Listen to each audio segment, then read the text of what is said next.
This is Terrence Andre Banks with Information Age Financial Solutions, coming to you again about pensions. And this is particularly Illinois, and Illinois is just a basket case. The title alone stuck out now, coming from dollarcollapse.com. He did a great article about this. The title alone sells itself. And I'm going to put a link in the description aspect. I want to dive right in. Illinois enters into death spiral. When an entity needs to borrow greater amounts of money to survive, the markets, that is, the people who are being asked to lend the money, eventually rebel. This rebellion takes the form of rising interest rates as lenders demand a higher return to compensate for the extra risk and falling credit scores as rating agencies are forced by the markets to face reality. Then one of two things happens. Either the borrower gets its act together, finds the cash it needs internally and stops borrowing, or the rising cost of new borrowings sends it to a death spiral that ends with some form of default, restructuring, or dissolution. Illinois, in this basket case of a city, Chicago, I didn't mean to laugh, but this problem is extremely serious, are deeply into this process and show no signs of pulling out. Both city and state need ridiculous and growing amounts of money to cover their ballooning pension obligations, which the courts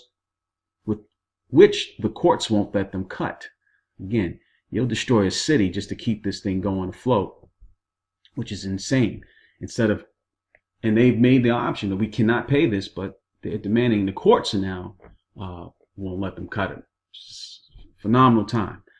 And now have to pay the rates that make a course correction mathematically impossible. Here's the latest. Illinois' upcoming $500 million bond sale gets near junk rating. And just give a quick explanation here. When the Moody's gives it a low rating, it means it's going to require more for you to borrow. Anybody lending them money to borrow, they're going to require higher interest rates. It's just logic. Kind of jumbled up my words there, but essentially, if once they rate you at a lower rate, you're going to demand a higher interest rate because it's not considered that you're going to get your money back in the most reasonable term. But with them facing these particular problems, I'm surprised that anybody's lending them. But I digress. Let's get right back into the article. Moody's Investors Service on Thursday rated $500 million of bonds Illinois placed to sell this spring one notch above junk, citing the state's biggest unfunded pension liability and chronic budget deficits. The credit rating agency assigned the state's current Baa3 rating to the general obligations bond. Illinois' first bond issue this year was sold competitively with the proceeds earmarked for capital and information technology projects, according to state officials familiar with the sale. A pricing date was not available. Moody's said the rating outlook remains negative. Based on our expectation of continued growth in the state's unfunded pension liabilities, the state's difficulties in implementing a balanced budget that will allow further reduction of its bill backlog and elevated vulnerability to national economic downturns or other external factors. It warned that the rating could be downgraded to the junk level if Illinois' unpaid backlog increases. It might as well just give them the stamp now. I don't know how that backlog is going to be increased if you won't let them to cut the pensions. But let's continue on. Pension fund is reduced if the state is unable to manage impacts from a future recession. Again, this is happening. Technically, we're not supposed to be in a recession yet, but with stuff like this, I see how we cannot be one. But the economy is supposed to be in its best state and everything is supposed to be fine. But there are already impacts from a future recession, trade war, reductions in federal funding for Medicaid. Illinois, the lowest rated U.S. state, sold $6 billion of GO bonds in October to repay an unpaid bill backlog that ballooned to a record of $16.67 billion last year. It also sold $750 million of GO bonds in November to fund capital projects and information technology. Investors are demanding higher yields for Illinois bonds than for the GO bonds issued by other states. Illinois' so-called credit spread over municipal market data's benchmark tripled. A yield scale was widened from 177 basis points in early January to 208 basis points as of Wednesday. It is so bad in Illinois, its bonds pay like a reviled Jersey mall. Illinois' finances are so troubled that investors can make nearly as much money betting on the worst-rated U.S. state as they can on the American Dream Mall project, perhaps the most despised structure in New Jersey. An unfinished, multicolored hulk in the meadowlands beside the turnpike. Former Governor Christie called it the ugliest damn building in New Jersey and maybe America.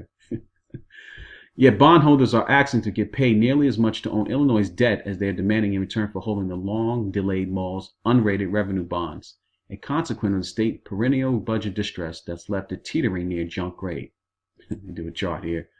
John Rubino does that. It's pretty good. The yield of Illinois, look at this, 4.49, 4.82%. Again, if I was lending them any, I would ask for 7, 8%, even 10. But these are states, and states are supposed to be, more secure. But in the land of what we're dealing with, and so many people, so many unfunded pensions, especially in the state and municipal part, it's just amazing that even it's having these kind of, and even though this is considered high, these kind of yields. The yield of Illinois' general obligation bonds that mature in 2028 averaged 4.5% in March compared to an average of 4.99% on unrated bonds due in 2050, sold for the American Dream Mall project, the shopping entertainment center that years behind schedule according to data compiled by Bloomberg. This, remember, is doing a long recovery. Again, it's supposed to be recovery time. Read that again. This is, remember, is due during a long recovery in which most taxing authorities are ranking in more than the usual amounts of money. If Illinois is near junk today, what will be rated in the next recession when tax takes falls and its borrowing expands? Junk, apparently, which is another term for non-investment grade, buyers at that point will no longer be investing, they'll be speculating. For an idea of what this means, consider a pension fund. Let's call it the Public School Teachers Pension and Retirement Fund of Chicago that invests in stocks which fall during recessions. Again, remember, I'm going to slow down here and kind of really read this so you get the understanding and conception of what he's trying to express here. For an idea of what this means, consider a pension fund. Let's call it the Public School Teachers Pension and Retirement Fund of Chicago that invests in stocks. Stocks fall during recessions, and high-grade bonds, which pay very minuscule interest, which is just a small amount, because currently employed teachers aren't paying in enough to fully fund each year's required increase in planned assets. The plan has to borrow to cover the difference, but because it's a junk borrower, the interest it has to pay is higher than what it earns on investment-grade bonds. So it generates a negative spread, increasing its underfunding from already catastrophic levels. With baby boomer teachers retiring en masse and demanding what they've been promised, again, it's almost, and I mean no harm about this because I know I have a lot of family members who have pensions. I understand they've been promised these aspects, but not even being open to saying that maybe the world is different and maybe we should try things differently, and being open to cutting this so they can keep the state funded, maybe for future generations.